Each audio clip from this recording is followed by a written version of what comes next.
Om Swastiastu, Assalamualaikum warahmatullahi wabarakatuh. Perkenalkan, nama saya Siska Ayunadi dengan NIM 2006091061 dari tingkat 2C.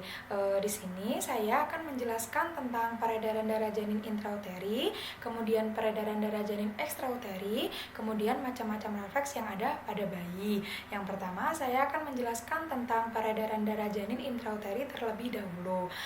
Darah janin dialirkan ke plasenta melalui umbilikalis yang membawa bahan makanan yang berasal dari ibu. Setelah memasuki dinding perut janin, darah ini akan masuk ke badan janin melalui vena umbilikalis yang bercabang dua. Cabang yang kecil akan bersatu dengan vena porta. Darahnya akan beredar dalam hati, kemudian diangkut melalui vena cava hepatica ke dalam vena cava inferior. Dan cabang yang satunya lagi, ductus venosus alanti, akhirnya masuk ke vena cava inferior. Sebagian O2 dalam darah vena umbilikalis akan direabsorpsi sehingga konsentrasi O2 menurun.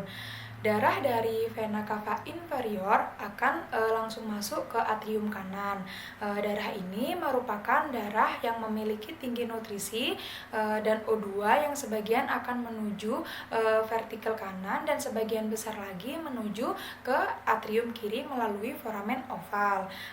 Kemudian dari vertikal kanan masuk ke paru-paru belum berkembang, maka darah yang terdapat pada arteri pulmonaris dialirkan menuju aorta melalui ductus arteriosus botali.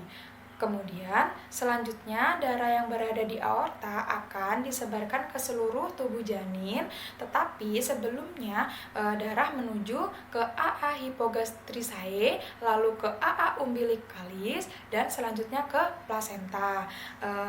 Kemudian sirkulasi darah janin akan terus berulang kembali. Nah, selanjutnya saya akan menjelaskan tentang peredaran darah janin ekstrauteri. Setelah bayi lahir akan terjadi penurunan tekanan pada arteri pulmonaris sehingga banyak darah yang mengalir ke paru-paru. Dengan demikian paru-paru akan berkembang. Arteri pulmonaris mengalirkan darah ke paru-paru sehingga ductus arteriosus botali akan tertutup setelah anak bernafas. Dengan terguntingnya tali pusat, maka darah dalam vena cava inferior akan berkurang, dan dengan demikian maka tekanan dalam serambi kanan juga berkurang. Begitupun sebaliknya, tekanan dalam serambi kiri bertambah karena adanya darah yang datang dan paru-paru bertambah. Akibatnya ialah penutupan foramen oval. Dengan demikian setelah bayi lahir, maka kebutuhan oksigen akan terpenuhi oleh udara yang ia hisap. Kemudian kebutuhan nutrisi akan terpenuhi oleh makanan yang ia cerna melalui proses pencernaan. Kemudian saya akan menjelaskan tentang macam-macam refleks yang ada pada bayi. Refleks adalah gerakan yang tidak disadari yang biasanya muncul karena adanya suatu rangsangan. Nah, yang pertama, refleks menggenggam atau grasp reflex. Terjadi mulai usia 0 hingga 3 sampai 6 bulan, di mana ketika kita menyentuh telapak tangan bayi dengan jari, maka ia menggenggamnya dengan erat. Kemudian yang kedua, refleks leher atau tonic neck, di mana terjadi mulai usia 2 sampai 6 bulan, di mana ketika kepala bayi dimiringkan atau ditengokkan pada satu sisi, maka lengan pada sisi yang sama dengan kepala tadi itu akan memanjang, sedangkan lengan pada sisi yang lain akan ditekuk. Nah, kemudian refleks yang ketiga yaitu refleks mencari atau rooting.